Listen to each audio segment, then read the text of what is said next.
but I think the Secretary is right. And that is that the American people are sick and tired of hearing about your damn emails. Thank you. Me too. Me too. You know? Okay, so I hope you're not going to be sick about the damn emails. And it's going to be a kind of a long talk, but this topic actually requires that. There's a lot of background to get into. Because we've been talking largely about this email server and the information that's being on that or not being on it. And this is joint work with one of your peers who just graduated, B.Math 2017, Chris Salahub, who did most of the heavy lifting here, as you can imagine. And we put this together and produced a website, which you may have been able to look at. And we're going to look at the Hillary Clinton's email and think about what information is in metadata. Okay? So, why? Well, email is interesting as a data source. And you don't often get access to email unless you're working for some agency that I'd rather not work for, right? So it's rare to be able to access this stuff and be able to play with some messy data. And it's also a challenge to think about what kind of generic tools you might develop to explore this kind of data. And if past experience is any indication, it's actually a very productive set of data to actually look at. So this is an old story of the Enron company that was a golden company in the 90s, making tons and tons of money. Lots of people invested in it, their pensions and all kinds of things. And then it crashed because there were all kinds of, it wasn't the most transparent company in the world. It got into trouble and people lost lots of money. People ended up going to jail. And there's a whole collection of emails trying to figure out who did what, when, who knew what, when. So there's actually about 500,000, more than 500,000 emails in the Enron database that you can look at. Some people claim that they've culled some even more. And it was all required by law to be available to see what was going on, see the track. And it's been even as late as, when is this, July 2013. I mean, it's been a long time and people have been using lots of machine learning and tools have been developed on the back of looking at this big database. And so I think the Clinton email is another little interesting one. Why else? Well, there's this guy that sort of told us all about all kinds of bad things that were happening, sort of mass warrantless, that is without an authorized warrant, collection of at least metadata and likely much more. Everybody knows who this guy is, right? Okay, so Edward Snowden is here. The FBI and NSA are tapping into the servers that hold our Facebook accounts, our Gmail and Hotmail correspondence, and much, maybe even most, of what we all do on the internet. That's according to these slides obtained by the Washington Post describing the capture of emails, photos, videos, a lot of our stuff from most of the internet's biggest players. And that's how the story broke. So these are names that if you've seen Citizen 4 or other things, these are names that you will see there. And you'll notice that throughout I'll be marking, you can't, not very effectively it turns out with this projector, dates, because dates are really important in this data set, what we're doing and what's happening over time. So we have that information. This program does not involve the content of phone calls or the names of people making calls. Instead, it provides a record of phone numbers and the times and lengths of calls. Metadata. So, Obama, President of the United States, is trying to calm people down, but metadata is not that big a deal, right? Don't worry about it. Go to sleep at night. It's not really an invasion of privacy in any sort of way. So, I want to think about, well, what is metadata and what can we learn from it? And even in the most recent presidential election, this is one of the Republican candidates, Jeb Bush, brother of George W. Bush, who the politicians are very happy to have metadata. They think it's a good thing, so he's congratulating Obama for continuing this NSA, National Security Agency, metadata program. So the folks that are in power do like to have metadata, and they think it's a great thing, but it's not that invasive. So what we have here just is a bunch of reasons for doing this. And exercise the opportunity and the focus of this particular data set. And so try to suggest what can we learn from metadata? What can you actually get out of some very simple bits of data? And the opportunity is this publicly released email or other corpus of email around it. But this is publicly released by the State Department. It's not a bad thing. And the focus is kind of bizarre compared to the Enron, that this is a particular individual, right? All the email to and from them. So you can imagine yourself, this is your email for a few years and what we might have on it, what we might be able to do. Now this person is very public person, so there's lots more information about this person than there may be about you, but looking at you guys, I'm sure you grew up with posting a lot of stuff that you probably regret having posted all of your high school days, etc. So, and important thing here is that all data are understood within a context. So there's a significant amount of, oops, let me get that. There's a significant amount of making that go away. I'm just going to go over here and make that go away. There's a significant, a very rich context. Okay, so there's a lot of information available. And you need to understand that context. And I don't know how much, you've been very busy the past few years. I'm not sure how much time you spent worrying about this problem or being tuned in. And in fact, I didn't know as much about it as I know now, having looked into this data set and then followed the leads, etc. So we're going to have to learn a little bit about that. And it begins, if you look at this time period, September 6, 2012. And this is when Obama is hoping to be reelected as a second-term U.S. president. This is at the Democratic National Convention, where he's clearly the incumbent, the candidate, and his speech to the National Convention. I've edited this significantly, but just to give you a sense of the kind of narrative that he has in his campaign of how he wants to present his previous administration and distinguish it from one before. You can choose leadership that has been tested and proven. 4 years ago, I promised to end the war in Iraq. We did. I promised to refocus on the terrorists who actually attacked us on 9/11, and we have. We've blunted the Taliban's momentum in Afghanistan, and in 2014, our longest war will be over. A new tower rises above the New York skyline. Al-Qaeda is on the path to defeat, and Osama bin Laden is dead.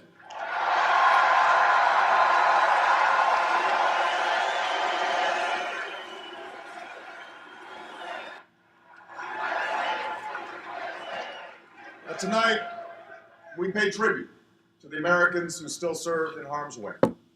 From Burma to Libya to South Sudan, we have advanced the rights and dignity of all human beings, men and women, Christians and Muslims and Jews.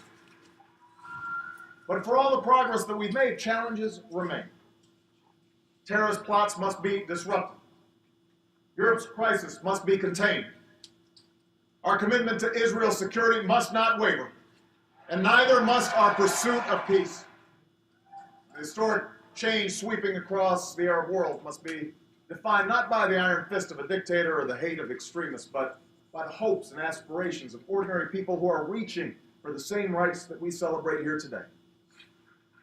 So, now we have a choice. My opponent and his running mate are new to foreign policy. Okay, so you see the narrative that in the past with George W. Bush, there was this horrible 9/11 event, a couple of wars were started, all kinds of bad things happened, and now this guy's got the terrorists on the run. There's the Arab Spring, everybody wants democracy across North Africa and the Middle East, and lots of things happen. Killed bin Laden, Everything's going my way better than anything else, and that's the narrative. We've got the terrorists on the run, and that's important to have this narrative when you're trying to run for election. The hero, okay? So whether this is deserved or not, this is part of the narrative. And look at this date, September 6, 2012. So think about that time. 2012 is the year of the election, and September 6th, which is getting close to a significant anniversary.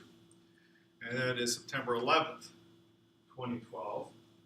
And what I'm going to show you is the breaking news of that day on CNN. live, and there are going to be two events described. And I want you to look at the one and the characteristics of the one and the characteristics of the second one, because they're both described here as breaking news.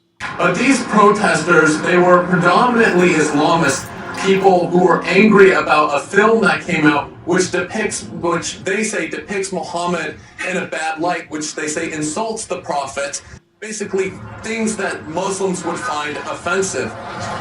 So there was roughly 1,000 people out there going, and we saw a handful of people actually storm the embassy perimeter. They tore down the American flag. Security forces were off on the side. They eventually did show up to separate the protesters from the embassy. I want to go to Benghazi in Libya to Jumana, who is there.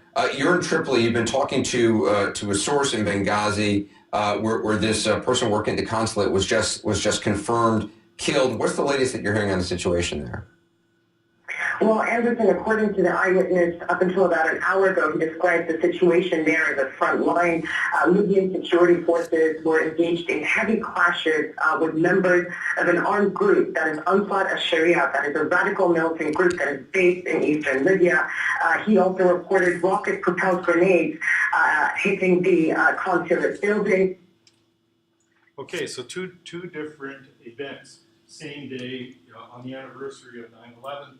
One's in Cairo, Egypt. If you saw that first one, there's 1,000 plus people in protest, and they're doing what protesters do, right? And then they a handful storm the outside the embassy, take the American flag, and do things that people don't want to see done to the American flag. The second one, you've got grenade launchers, right? Rocket-propelled grenades and everything else. It's rather different kind of thing. There's actually an attack. It's quite a different kind of setup. So now this is the narrative that's being presented to the American people in the world. So this is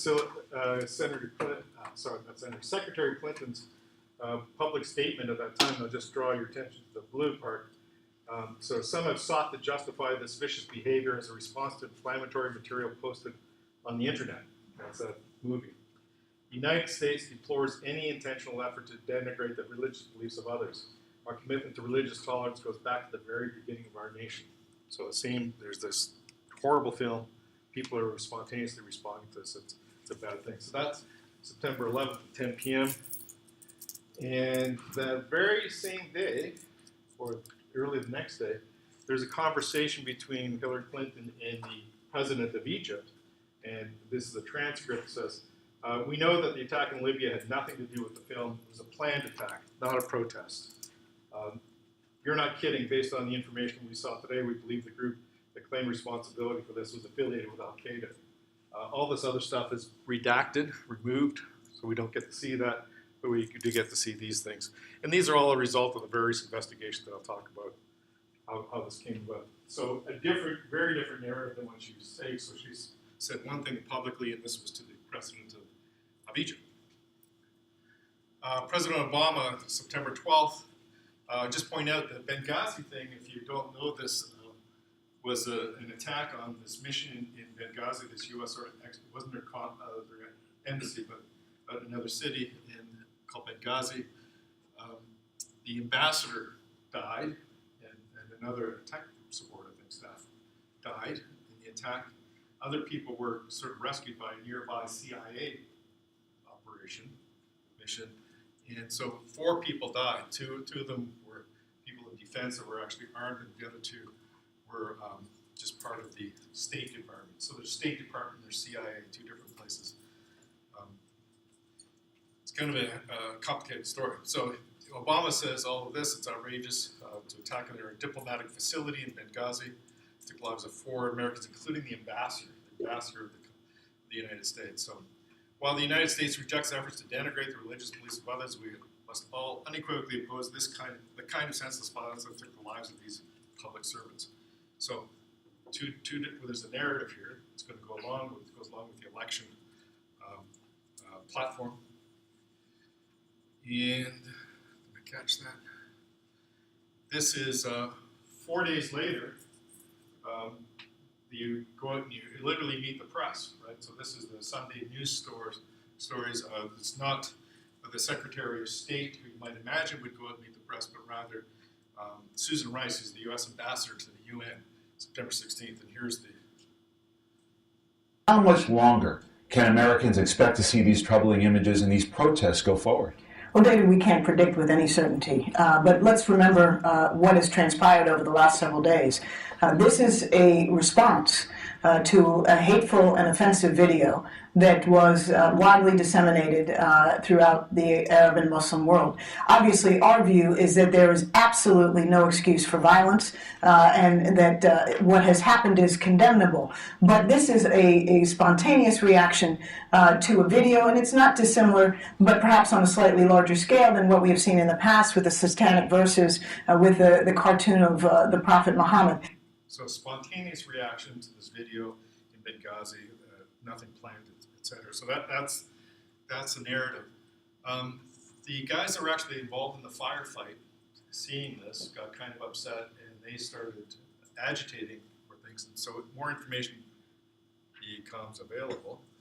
So this October 5th, asking what was the security like in Libya? How come these guys got in trouble like this? Was there security added in this troublesome time, or was it taken away, or what? And there's lots of news stories in this time period, in early October 18th. So now Congress starts to get involved, right? The House of Representatives and the U.S. Senate trying to investigate what goes on. I mean, nobody, you've got your embassy, not your embassy, but a consulate or mission destroyed, your ambassador killed. Nobody's really happy about that sort of thing, so you want to investigate where was the failure. So this starts to get legs, and it's an election year. The election is in November, right? I think it's November 6th or something like that. So October 18th. And then Fox News has this exclusive where the CIA operators, these guys that were involved in the firefight, alleged that they were in fact denied a request for help during the Benghazi attack. So the story starting to get more and more complicated. And people are beginning to wonder, so now, how does this relate to the email? So I'm going to have to give you a compressed timeline here of what's going on in the email. And so you have to go back to 2008 when Hillary Clinton signals that she will agree to be Secretary of State for Obama. And in January, this domain, clintonemail.com, if you look at who is clintonemail.com, you'll find exactly when it started, is registered. And the servers in Clinton's house in Chappaqua, New York. Later that month, she becomes Secretary of State. So a few years later, September 11th, there's an attack on Benghazi. And shortly thereafter, I think this is probably the day after the election, if I remember correctly, Freedom of Information requests, Freedom of Information Act, or the FOIA requests for Benghazi start about the Benghazi-related emails. In January the next year, she testifies to the U.S. Senate Foreign Relations Committee and the House Foreign Affairs Committee about Benghazi. In February 1, 2014, she leaves the State Department. And roughly speaking, that's our timeline of where the emails live. Okay? So, in 2014, the House Benghazi Committee has formally announced a new committee to investigate the Benghazi thing. And it starts subpoenaing Benghazi documents, so it's a force of law, you have to produce the documents. And March is when the use of this private email server becomes public. So that's when it's finally public. And it also explains why the State Department was having trouble fulfilling these FOIA requests.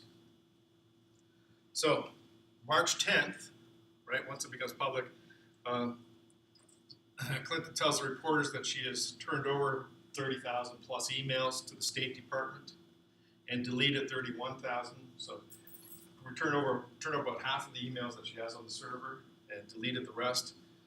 And she tasked 3 lawyers. These names will become significant. Cheryl Mills, which was Clinton's former chief of staff, David Kendall, her personal lawyer, and Heather Samuelson, a State Department staffer, to make the determination of which emails were work-related and which were not. The House committee requests that it be turned over to a neutral third party to make that determination. On the 27th, her lawyer informs them that no emails remain on the private server. They're gone. Turn over what you've got. And finally, the sysadmin, Paul Combetta, erases all backups using BleachBit. So it's really writing over the stuff. There's no way of recovering it. It's gone. So whatever she didn't turn over is gone. And in April, she announces her candidacy for the presidency. I think that's gonna. You don't want to lie down at the bottom here, Glenn, and hold that down. Not particularly. So these guys, Combetta, the sysadmin, Mills, her chief of staff, and Samuelson are also later granted partial immunity by the Justice Department during FBI investigations. That's the timeline. Okay? So what does it look like? I shouldn't walk in front of that, should I? So if you go to the U.S. State Department looking for Clinton's emails, you'll find this. This is the kind of page you arrive at, and there's the URL if you want to go check it out yourself. So you get a list of these things, and it's searchable, so you can search for terms and find things, and you can see, you know, the obvious tabular structure here of the subject and the dates and who it's to and from, etc. What they've done is they've taken all the emails that were printed, redacted, like whenever it's classified and taken away, then I guess scanned again, they're all in PDFs. So you'll find PDFs here. What's more helpful for us is WikiLeaks. So WikiLeaks has a copy of all the PDFs as well. There are, I think, there are over 32,000 of these there. And if you go to the WikiLeaks site, you can also search for any term in the email. You get a search thing like this. So I'm looking at, I think I boxed that, yeah. So I'm looking at the dates around that attack at Benghazi, and that search will produce a result like that. So you see, you get a bunch of information. Now we're trying to think, well, how are we going to get this data? How are we going to get a handle on how to peek at what's under the covers here? And so you want to look at what's here. You know where you are, so that's important, right? And you've got these other things. So one thing you've got is the doc ID, and every email has its own ID. And it turns out is that plus the number will get you that email. Okay, so that's a bit of information for extraction. This is clearly metadata, that's the date of the thing. From and to, metadata, that's sort of like who the phone number is calling to and from. And you also notice that they're either to or from Clinton. So Clinton's always in one of these things, so Clinton's always one party to these emails. And you've got guys like Cheryl Mills, we know, chief of staff, other people, Robert Russo, Diane Reynolds, Jake Sullivan, and Sidney Blumenthal. All interesting names, particularly Mills, Reynolds, Sullivan, and Blumenthal. And so you think, well, who are these folks? So you've got names. So you've got names, you can find out who they are. You can Google this stuff. You can do just what I did. So here's some names that pop up. There's Philip Raines, Huma Abedin, Jake Sullivan, Cheryl Mills. And that's her sort of close staff that she works with a fair bit. Other members of her staff are Monica Hanley, Lauren Gelati, Claire Coleman, Robert Rousseau, we saw his name earlier, Neera Tandon, Lona Valmoro. So those people are all members of the Secretary of State staff, part of government. And this interesting character I've written in red, Sidney Blumenthal. And what's interesting is that these folks are all members of the U.S. federal government, support staff of Hillary Clinton principally. This guy is not. This guy works for the Clinton Foundation, tried to get a job. Hillary Clinton wanted him to have a job in the State Department, but he was refused. So he's not only not in the State Department, but had applied and had been denied a position in the State Department. So he's interesting. You see these colors. Everybody in here, white is definitely in the government, and he's definitely not. More Dennis Ross, just to fill out the page. Thomas Donelon, you'll see these folks. Melanie Verbeer, Oscar Flores. Now he's in yellow. he's not quite as interesting as this guy, but he's definitely not in the government. He does work for the Clintons, though, and he does end up like printing email and stuff like that off the server. And he's a former naval officer. Stroke Talbot and Madeleine Albright. She was the Secretary of State under President Clinton, and she has the moniker Pathfinder. That's how her email will appear as Pathfinder often. So it's kind of interesting, and not surprising that the current Secretary of State would consult with the former Secretary of State of the same party for all kinds of advice. Here's Diane Reynolds, which turns out to be Chelsea Clinton. Right, so Chelsea Clinton, their daughter, is not using her name, it's just Diane Reynolds. So that's the name we saw before. And here's another one, ACLB, which is Tony Blair, the former Prime Minister of Great Britain. And another member of the Labour Party, David Miliband, you can't see his name at the bottom, that's a member of the UK Labour Party. So these yellow guys are not part of the government. Okay, so every one of those now will take you somewhere if you start looking down these chains. So just from that little bit of metadata, you start drawing conclusions, because this is not all anonymous, right? It's out there. All of your past experience is out there. Come on, machine. So, what are some problems? Well, the WikiLeaks data does have some problems in it that are kind of annoying. So they're missing values. See, this one has no subject or to and from that particular message. And when you look at the message itself, you see that it's got a blank to and from there. What is that?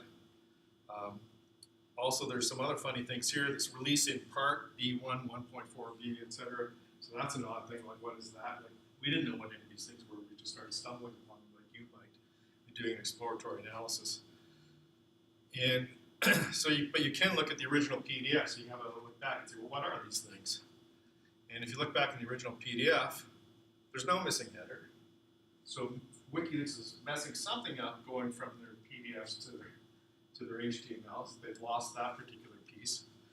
And these things are clearly added on top of the email itself. This one, disheartening news on the Pakistan front, and then all this stuff here. That doesn't look like it's part of an email header, right? That's pasted on the top. And here's the content, right?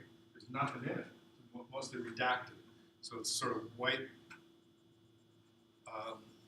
blanked out. Like this thing, I'm gonna have to stand over here. The camera's gonna. Okay, so down at the end. So that's not in the PDF. These labels were the redactions, and here's another example. So this is the one from Diane Reynolds, from Hillary Clinton to Diane Reynolds. Interesting here thing, of course, is September 11th, 11/12. 2 of our officers were killed in Benghazi by the Al-Qaeda-like group. The ambassador whom I handpicked, and a young communications officer on temporary duty with a wife and 2 young children.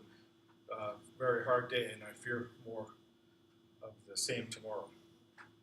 So, information going to family there about this stuff. So again, release in part B6, and there's an interior email chain. Okay, we're going to try to keep this as simple as possible. I'm not going to pay any attention to the email chain inside, because this is just a first cut. The other disturbing thing is these dates in this header do not match what's in this header. These dates and times. And we've sampled about, there's 30,000 things, so you can't look at them all. The few that we've sampled, we see that there's some sort of systematic departure between what the dates are in the email and what WikiLeaks provides in that top header. And so there's anywhere, I think we saw, from no difference to 7 hours to 31 hours, but not anything that's going to affect maybe an analysis in any substantive way. Not that we've seen. And these are the redactions if you look at what the actual PDF looked like. And you can see that this is all the correct date, 11 p.m. Okay. So, what does it look like? Well, you can get the page source. I mean, not all browsers make this easy for you, but many do. You can just actually say, let me see the page source. And that's useful, so you can see what's going on, what's in there. So this is the page source of that email from Hillary Clinton to Diane Reynolds. And you see there's lots of header stuff here. There's a public key block. There's a lot deleted here. There's a massive public key. It goes on talking about the Tor browser. So this is information for people that are submitting something to WikiLeaks. Use a Tor browser. Don't use any of the commercial browsers. You want to protect your identity. A lot of stuff about this. More things about preserving your anonymity.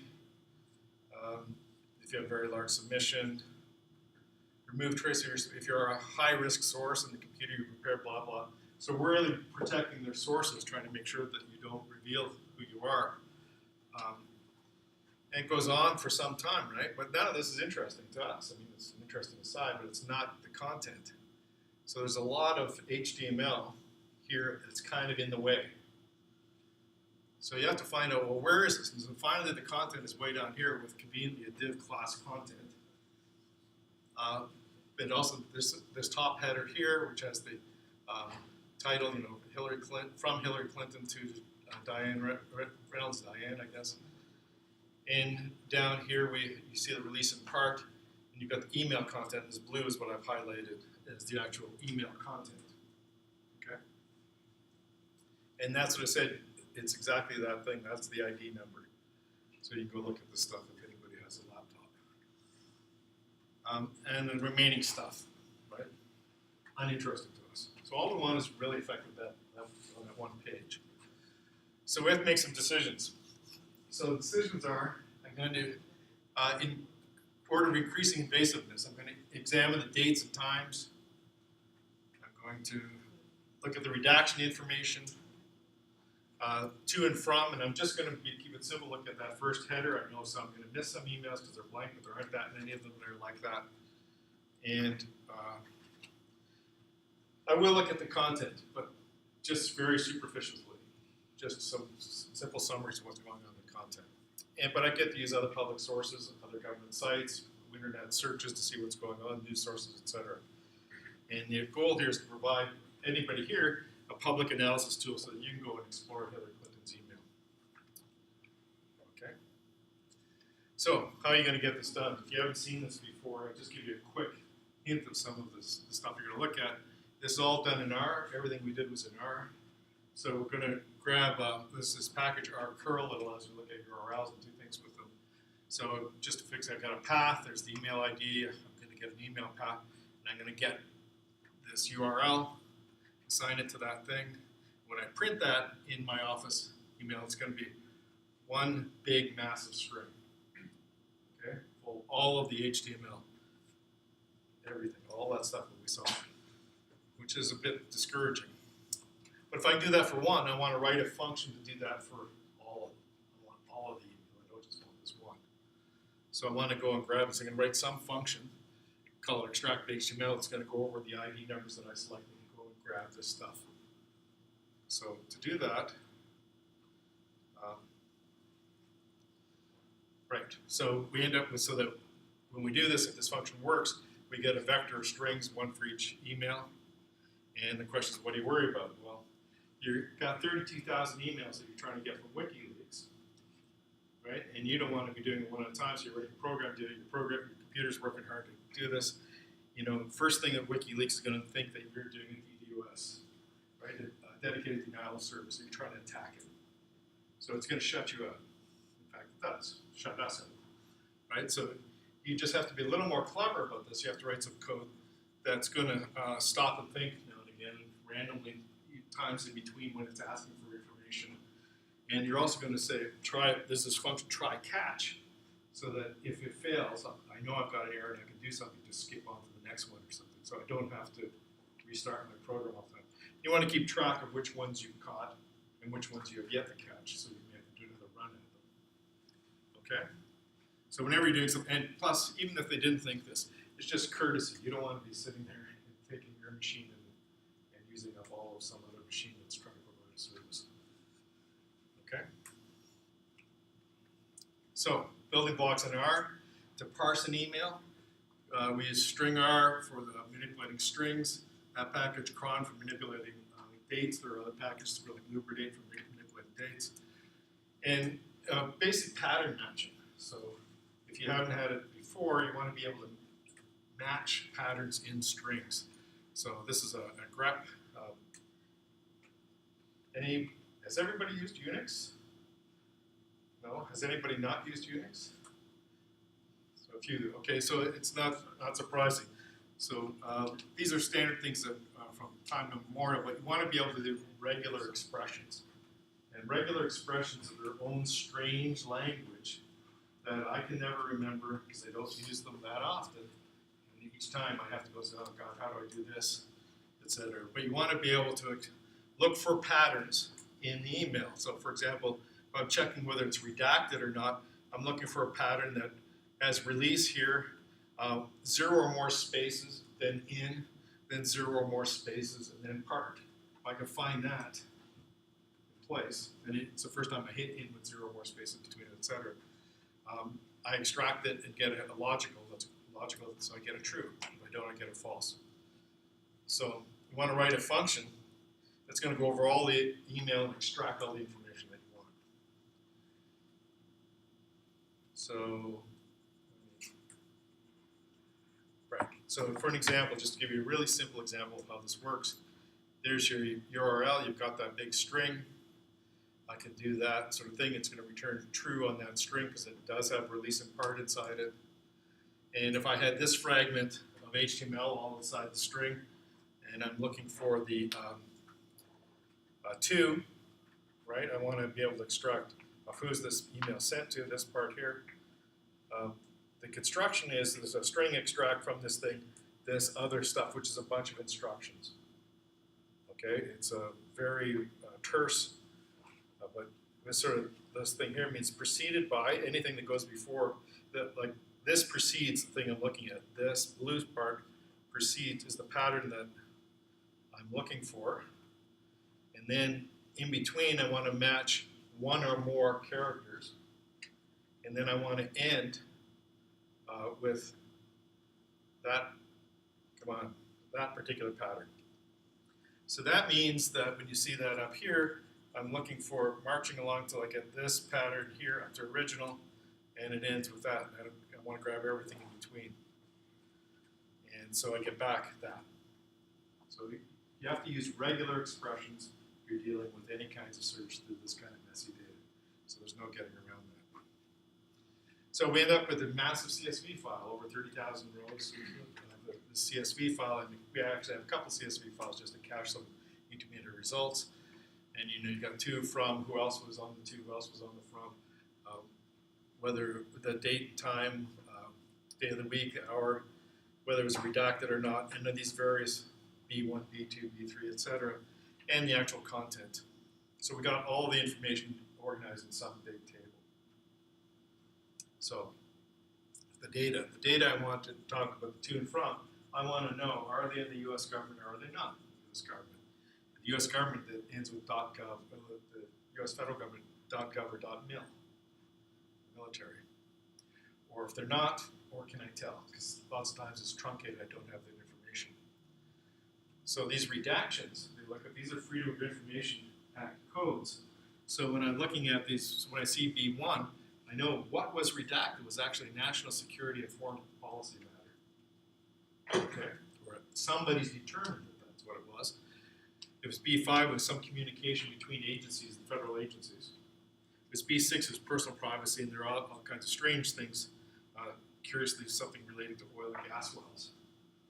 Okay, so you're looking for those kinds of things. So just knowing that, I can look this up and see what does this mean. So that's kind of informative in itself, a little more metadata. So for the data, I want to be able to simplify it. And so what I want to be able to do is remove some words that are just uninteresting, etc., so-called stop words. And use the text, what's it, text manipulation, text management, I'm not sure what the, text mining, probably text mining package. And they will have larger lists than this, but these are stop words. So these are words I really don't care about. They're not that interesting. So I want to remove them from any kind of analysis. So remove the stop words. I also want to find the stems of words. Like there are lots of, I say, I'll just give you an example. It's actually more complicated than this, what we do. But you can imagine that I've got this string that's full of these particular words. So I've got open, opening, opens, openings, opera, operatic, operas, operate, operating, operative, et cetera, all of these words have different meanings, but some of them have common meanings, like open and opens, certainly are part of the same thing. Opening and openings are part of the same thing. So I want to just, think of this as a tree, what is the stem? And these are the leaves, the suffixes that are added to it. So I can use a stem document on this thing. On this list, I'll get open, open, open, open. So those all turn into open. That's opera, that's operat, right? That's opera, that's oper. So you see, you lose a lot of information, but at least you kind of say, hopefully some of these things are much alike, right? So you're losing information, you're conflating some ideas, but they're not too disparate, hopefully. So that's what's done, and then you want to think about, and that's not what we do, but that's an example of just turning those into little pieces that you can look at and count, etc. So I've got a whole bunch of opens and some opers, etc. And so I can count how many I have of each of these things. Okay? And I can get the unique ones. So there's my set of words, and you just get the unique ones so that I have all the unique things there. Yeah. How accurate is stemming? Stemming is a whole research area in itself, and it's much richer than what I've just given you. Okay. And we had to think, hard about it. Same with stop words. What do you put in there? What do you get? So it's you're clearly going to lose information, but you will simplify things a fair bit. So there, people do research on corporate stemming and stuff. So I want to think about frequency. Number of times any particular term appears in an email. How many times does it appear in an email? How many emails contain that term? Document frequency. And then this sort of weighted thing, and there are various ways of defining this too, but the simplest thinking about this is just the TF-IDF, term frequency inverse document frequency. So the idea is that if the term appears a lot in an email, but hardly in any other emails, wow, that's kind of important to that email. That's a weird thing, right? So that's what you're trying to capture, and that's fairly extensively used, some variation of TF-IDF. So I can order the terms in every email by their term frequency, how frequent do they appear, by their TF-IDF score. So I have scores on all of the terms in the emails. And I can look at now, I've got these things, I can look at all the emails and just say, what have I got? Look at the redactions here. Just visualize, what am I going to look at? So I'm looking at all of the redactions. There's B1 through B9, and then there's some with none. So there's fewer than half of the emails that have no redactions. And a lot of them have B6, these are these personal. And these are the kind of worrisome ones, the B1, the national security, the interagency communications. And I should point out that there's some concern about when you go for FOIA things that people are putting too many redactions in and just declaring things. So the fact that they're declared this or that is not necessarily an assessment of the magnitude of what they are, but it's what somebody's decided. And they tend to err on the side of redacting more than you or I might. So I look at the times of the emails. So these are the times sent, okay, and this is the date going along here. And I've got, if it's a redacted email, it's red. If it's unredacted, it's blue. And so any patterns?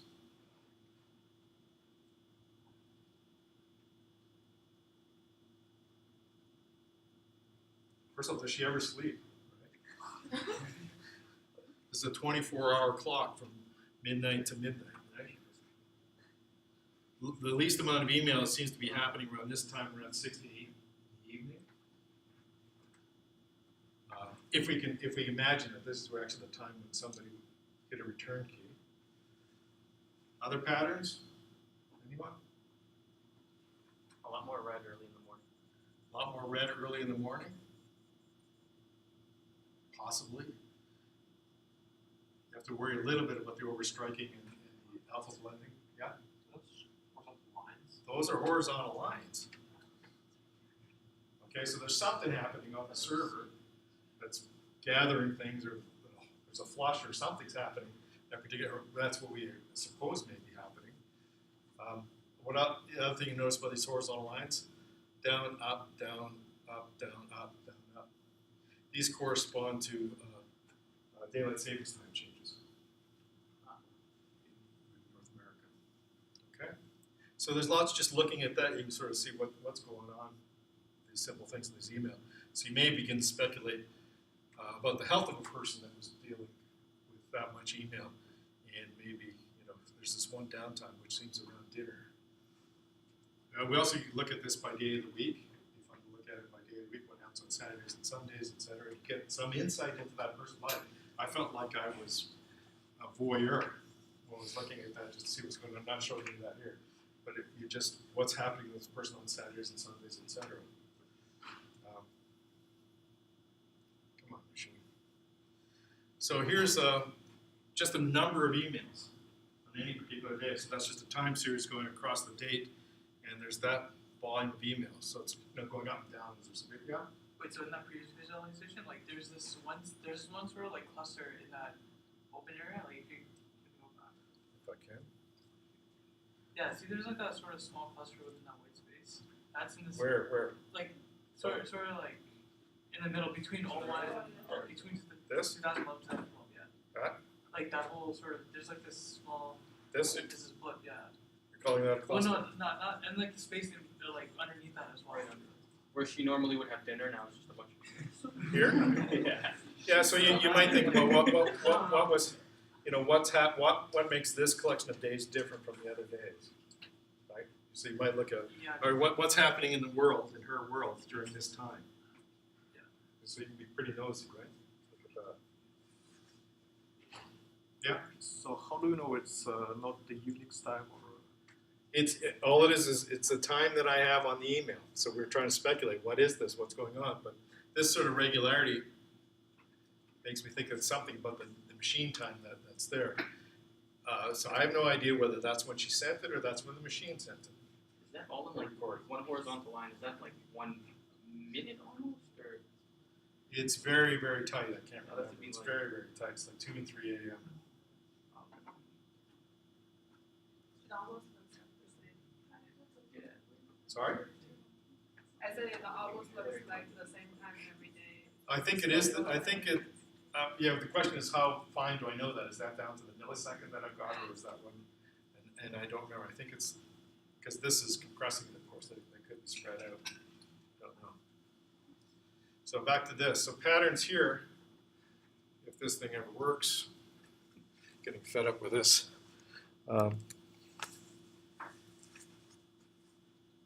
You might think about what are the high volume areas, right? That's the biggest point. Over 120 emails on that day. What was happening? So what I have on the block here is all emails and selected emails with this magenta underneath. And these ones these are the ones that she sent. This is all including the ones she sent, and the magenta ones are the ones she sent for that day. So you could ask, what happened here? And this is August 21st, and lots of the emails were redacted, mainly B5, there's also lots of B6, that interagency stuff. And it turns out this is when the Battle of Tripoli begins. So you can go look, see what's going on in the news. 2 of Gaddafi's sons are captured, and one of her close staff members, Jake Sullivan, writes this email. It's famous now, called the TikTok Libya email, and this is crediting Clinton for leading U.S. policy on Libya from start to finish. She's fairly hawkish, right? She wants to overthrow government. I think probably shouldn't say that on these. She's fairly hawkish. Hawkish, hawk. And so you can see that there's this famous email where he's setting out what she's done. And she's really driven this whole Libya thing. This is her baby quote from start to finish. So that thing I can look at, since Clinton is always in every email, I can see, put her in the center of this egocentric graph, right? So that's Hillary Clinton in the center. And these are the top set of correspondence in the whole range of the data. And I've colored them blue if I know that they're government. I've colored them red if I know they're not. And I've colored them yellow if we couldn't tell. Now I know for a fact that this is a government, senior government employee. Wendy Sherman, you can just Google this and see who this person was and when she was hired, etc. And the closer you are to the center, the greater the volume of email between you and Clinton, and also the wider the spoke is. Okay, the greater the volume. So you kind of see her inner circle. These are the guys. Cheryl, and this is over the whole time here. Cheryl Mills, Hume Aberdeen, Jake Sullivan, and you also see this Sidney Blumenthal guy. Comes in for a lot of criticism for being such an intimate email thing. And then Hume Aberdeen here, one of her chief of staff, not chief of staff, one of her staff members, also appears over here because she's using Clinton email account. So she's appearing twice. Sometimes this is she's using a .gov account, and here she's using Clinton email account. So you start to get a sense of, well, who's talking to whom, who's close. And the more frequently you and I correspond, the closer we are to each other. So you get some sense of now we're learning more and more about this person. So on the other things, I'm going to look at the top 20 term frequencies for the whole thing. And these are STEM, so they're kind of incomprehensible in some places. And the top TF-IDF terms. So you'll see things like us or US. That's some sort of security thing, people, nation, Obama. That's, I think, PR. When I looked it up, that's mostly PR, public relations. And we're talking about PR appears down here as well. And some about Jake, Cheryl. That's probably Cheryl Mills appearing, etc. So that's over the whole thing. So we're going to look at those things. We're going to build a Rshiny app. Okay, so we're building a Rshiny app. This is a web server. And a Rshiny app has three pieces. It has a user interface, a server, and something that puts together the Rshiny app. And it looks kind of like this. Well, it's much more complicated. So you build a user interface, and there's this fluid page. So these are all things built into the Rshiny package. I didn't mention that Rshiny package. And you get a fluid page, a title pennant, arguments, a fluid row. So the first column here is got Christopher's name, then my name, and then another fluid row. And there's tons more here. And then the server has got to take input and output. It's a function that takes input and output. So this is data, effectively, input and output. It does something with the input, way of processing it, and it's reactive. So the input somehow, it's going to be, something's going to react to the input. And then the output I'm going to render some plot. And these are all functions that are built in. You could build a Rshiny app yourself. Just do it in RStudio. Okay? And then the Rshiny app just says, Rshiny app, my user interface is that, my server is that, and I'm away to the races. And if you've got an internet connection, you can look at that right now.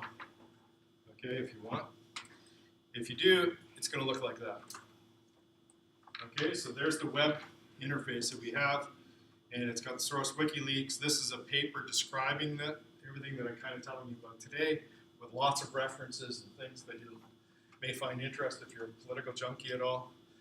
Some sort of stories here, what you might look at. But the pieces that are here is this piece here, this panel where you're seeing some TF-IDF forms, this part up here where it's got some check boxes, some pull-down menus, some lists of things, and this scrollable display here. So all the displays I've shown here are going to appear here. You can scroll through. And then you've got this funny thing, this timeline at the top, the date range. Okay? So these things are all filters. This is what it's going to react to. So this is a reference point about that blue and red diagram, or whether you want to start at midnight or whatever. Whether you want to display the foreign travel, because we went and grabbed the foreign travel schedule from the State Department and just matched it up there. What do you want to just look at emails that contain particular FOIA codes or not? And do you want to know who from Clinton to Clinton or all emails? So you can do that sort of thing. This date range is something you play with. So we can look at this thing again here, and I can decide I'm moving these points in to a square, so that's this particular date range now, 19th of August 2011 to 23rd of August 2011, that little range. This diagram will react in response to that, and show you that. So you get to see what's going on in that particular range. Okay? So that's the Tripoli, Battle of Tripoli there. You see what's going on there. And as soon as you do that, all of the other things, the TF-IDF, the term frequency, everybody's updated with response to that.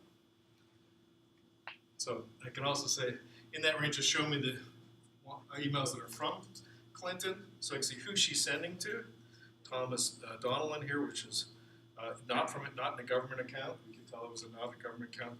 These ones we couldn't tell. Here's our Oscar Flores we saw. That's Madeleine Albright, the former Secretary of Staff, Pathfinder, and other people. So Jake Sullivan, these three people still appear fairly frequently, the Chief of Staff and the others, Monica Hanley. You say, that's who she's sending to. Is that different from who's sending to her?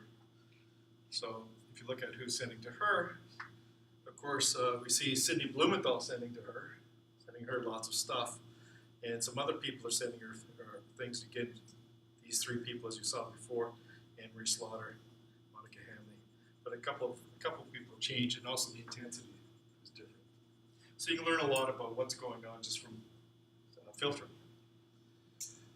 So if I look at all the emails from her, what are the FOIA codes of emails that come from her in this time range, right? And I look at, and this is the that's the Battle of Tripoli time range. So a few B1s like that. The emails that are going to her, is that a different distribution, right? This doesn't look like that. Notice that it's not the same axis. So this doesn't look quite the same shape as this. Emails from her have a lot more B5s and B6s together than emails to her, of course, have a lot of none. For code, no redactions.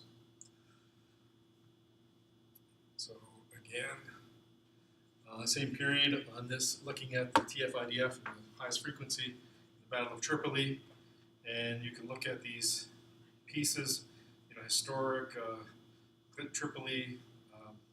I think that's a trimmed version of the Juppé, is a French, I won't say it since we're being recorded, but I think military connection or political connection.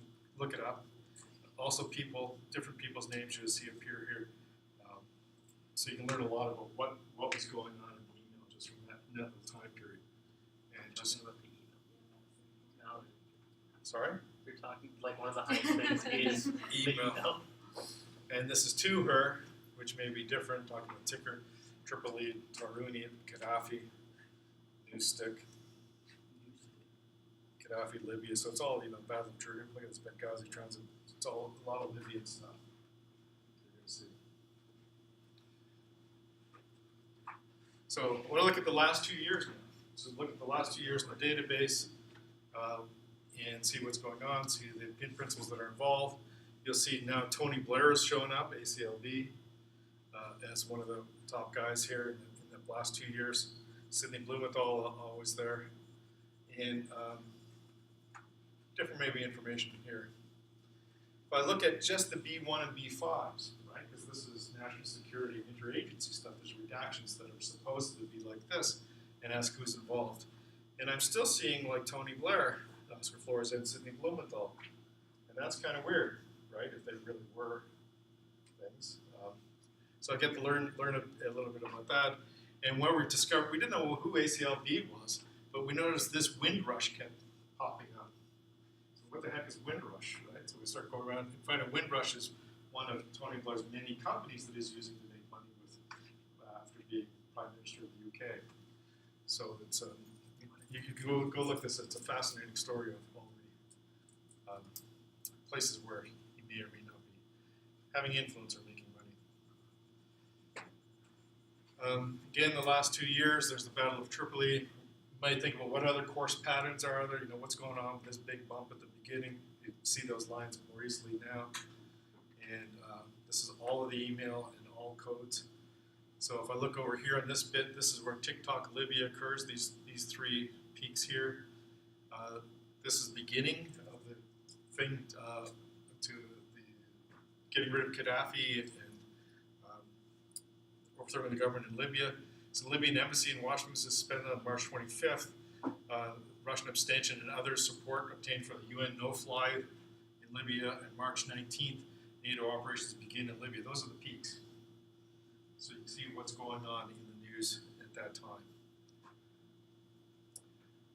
This is B1 only in this very small time period, in that part where it's leading up to the part we were just looking at here, the TikTok Libya region. And so you see England, virus, Parliament Mahmoud, Gaddafi, Windrush again, but that's because this guy's still playing. And these are B1s. This is national security. And what was the other part? But it's the most important thing. You've got Sidney Blumenthal involved here as well. Yeah, it's Tony Blair, Sidney Blumenthal, Huma Abedin coming in on the Clinton email, not appearing on the government. Oh no, there she is on the government side. So you might think, well, see any other patterns here?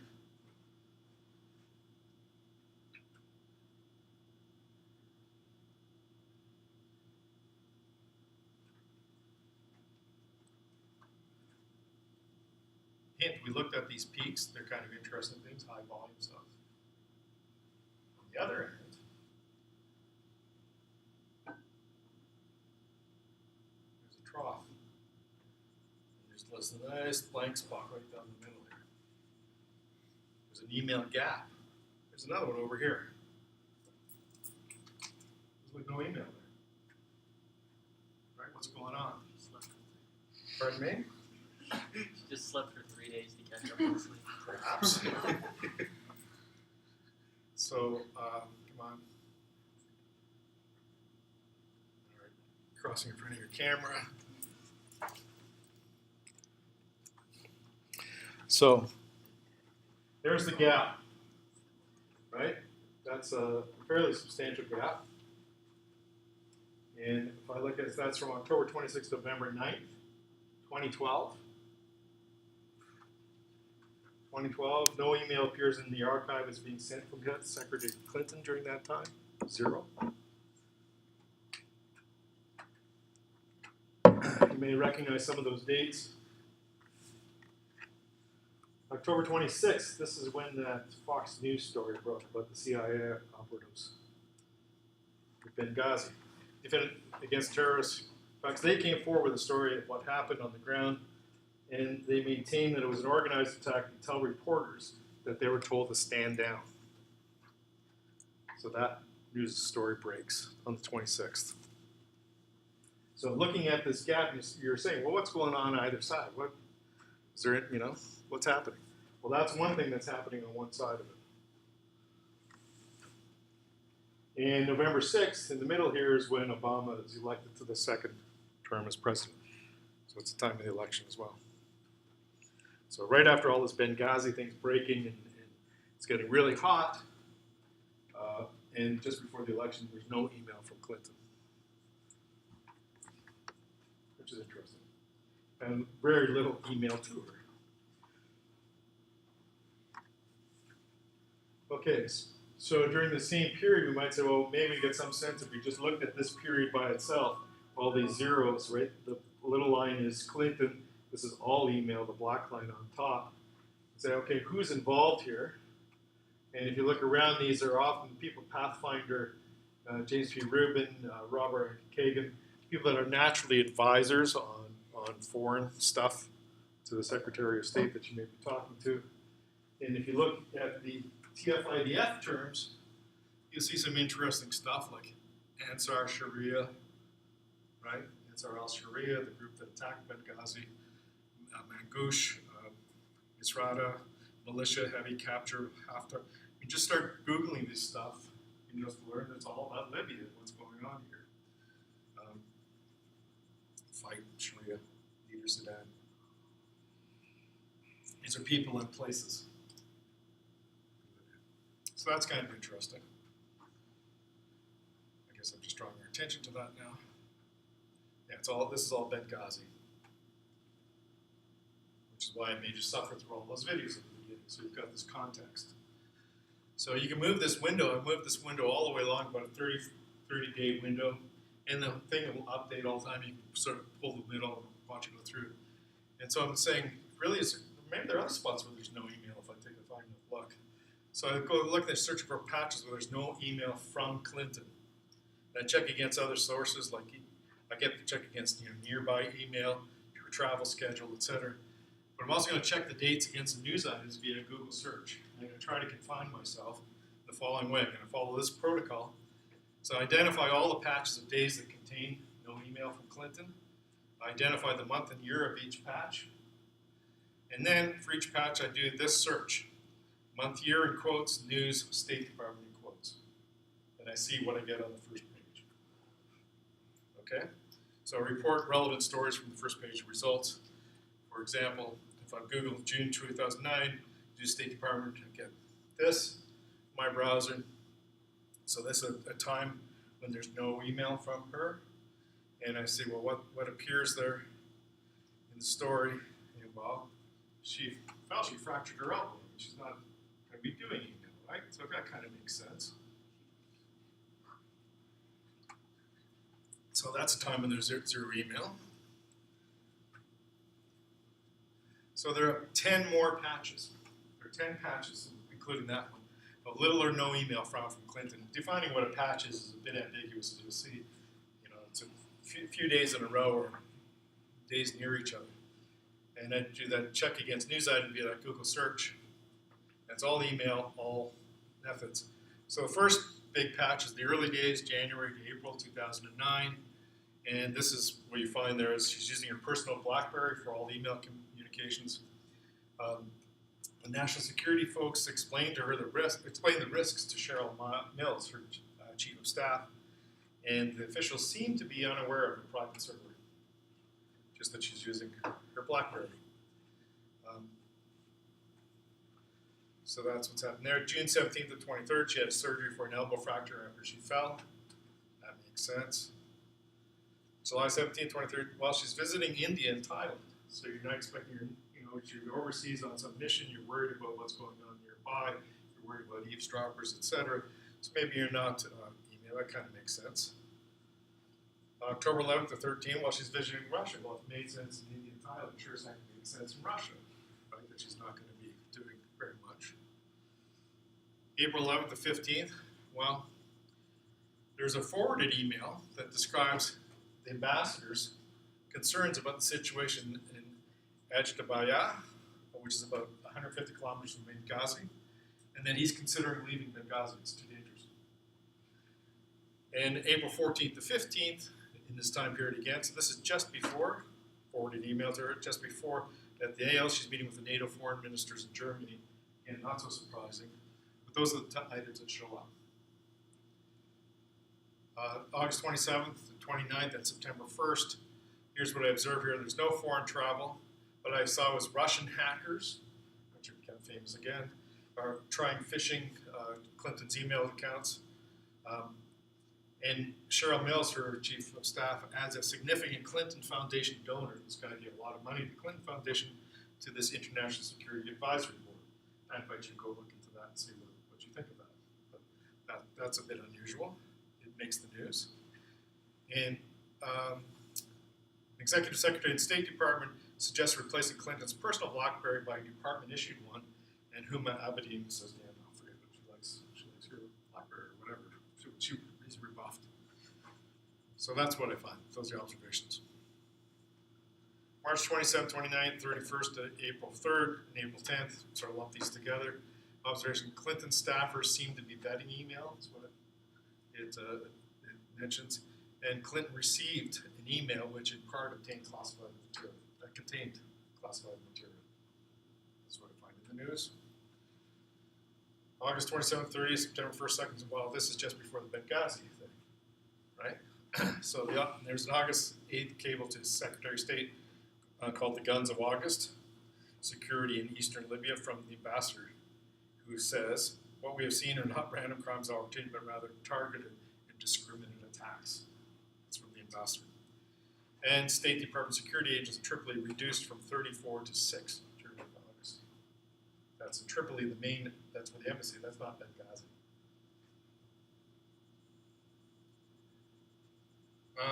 This last bit, I'll lump these together. December 6th to 17th, 19th of 2012, 22nd, 23rd, 25, January 1, January 6, I mean, you look like it's Christmas or something like that, but it's not in other years, right? So we look at this, and that's why I lumped them together. There, the purple or magenta is hers, and there's not much coming in, but it's, you know, a few spikes, etc.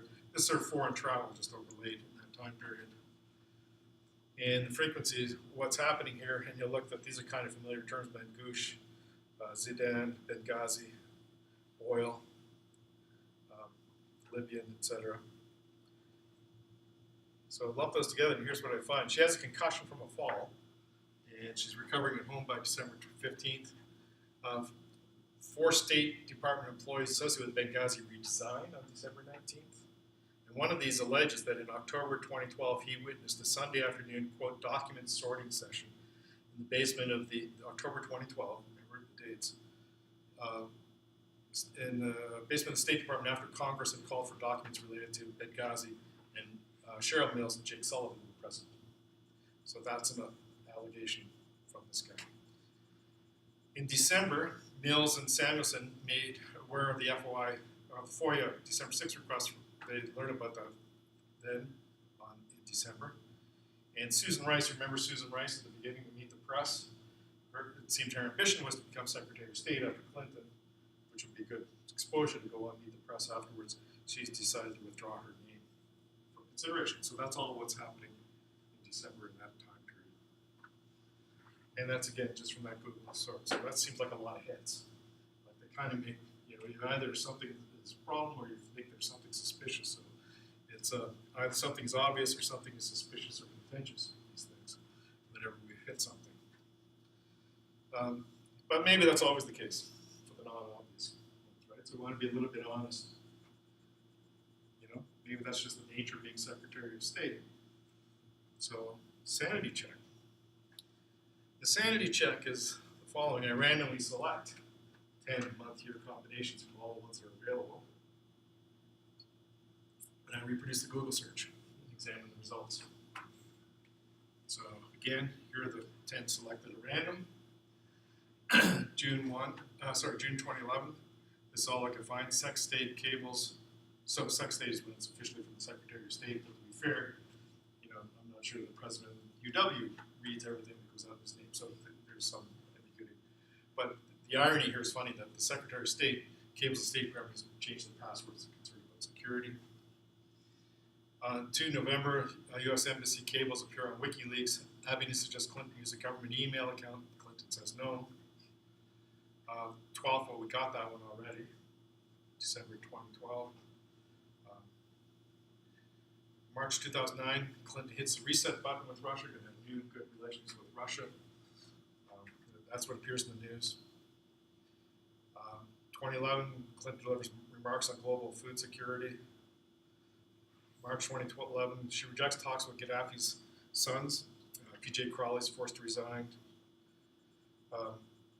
May 2012, State Department investigated computer shipments to Iran. Putin accuses Clinton of encouraging Russian protests. And June 2012, Geneva 1 conference on Syria. Also, Bill Clinton checked with the State Department on a paid speech to group with Tehran ties. State Department trafficking in persons report. And number 10, Iranian plot to kill Saudi ambassador. The State Department cannot confirm Gaddafi's death. So those are the news items I found when I ran this letter. Okay, so none but December 2012 happened to hit on the things that have been controversial for Clinton. So random selection versus the selection of what you produce your email, they seem to turn up 2 different collections of news stories. So what do we worry about?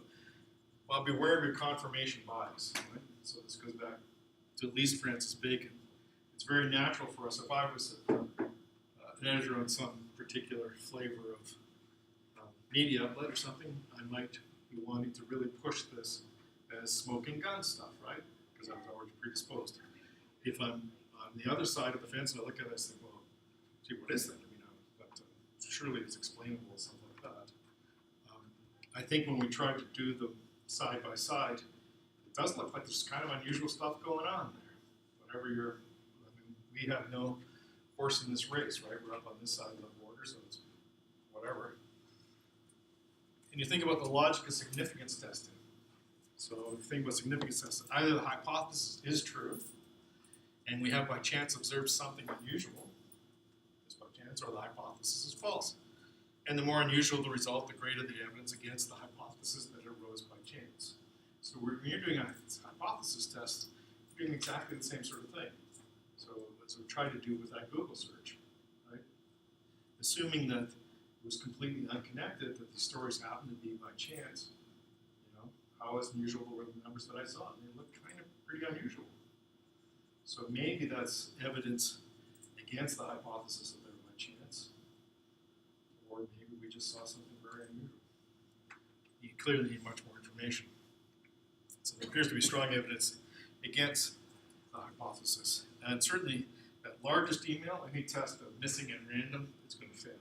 Right? That's not missing at random. Why that's missing? One can only speculate.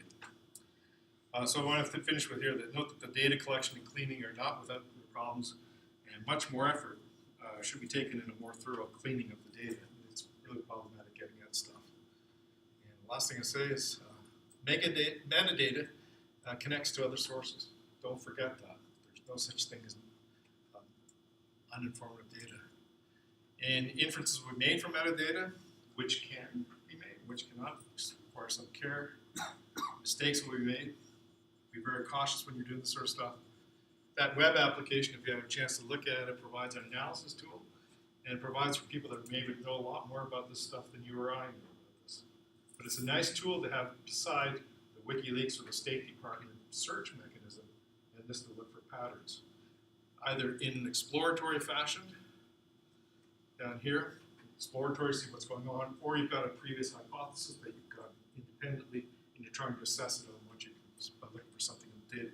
We've done a little bit of both, but mostly exploratory stuff here.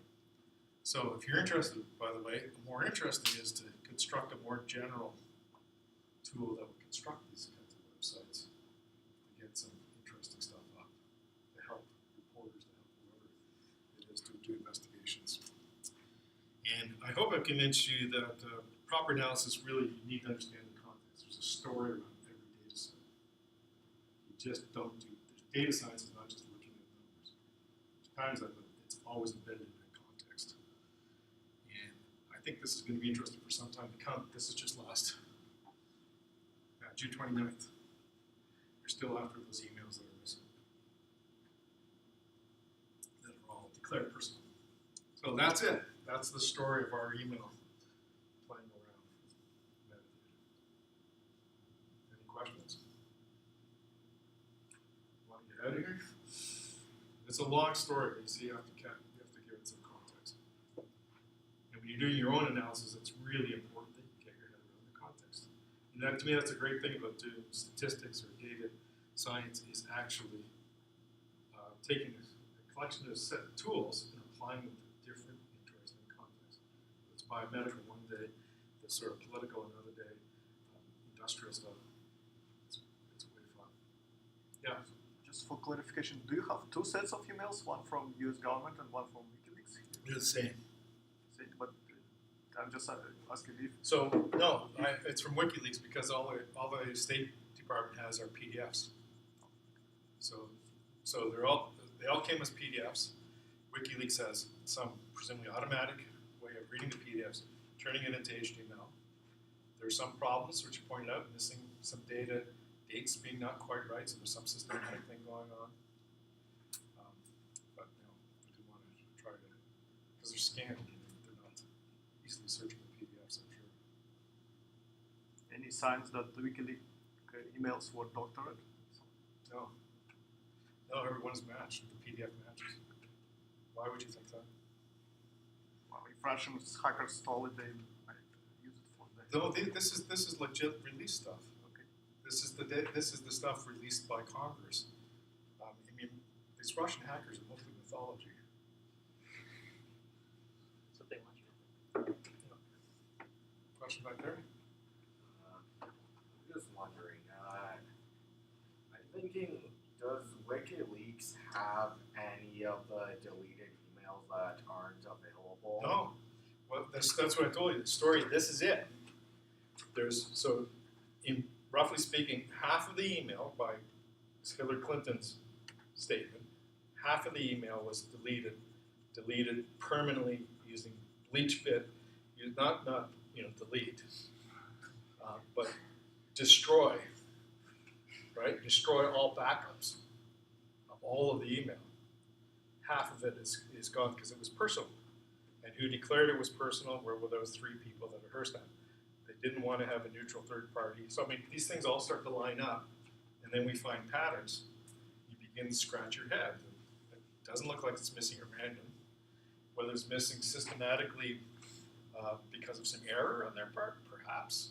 Whether it was systematically missing by intention, perhaps. I don't know. No, it's the same. That's it. That's why I say it's going to be interesting for some time to come. Because we just sort of scratched it. But you follow this. So if you look at that website and you look at that paper that we wrote, which describes the stuff, that'll take you off down to many, many little rabbit holes. Because all the links there are active, which will take you to news items and so on. So, like when I discovered this stuff, I was really kind of annoyed. I didn't want to discover that. Because then I'd have to write about it and write carefully about it. Like, it's not like we're going hunting for it. Just thought this would be a fun, dirty data set to play with that was topical.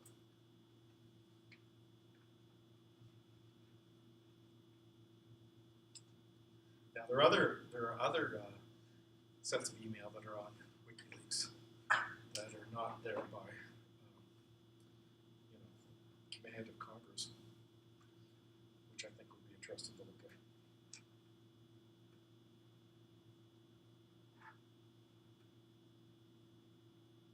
Another question? Did she get replies from Albright? Because you show that there were emails sent to Albright, but she never received it. Sorry?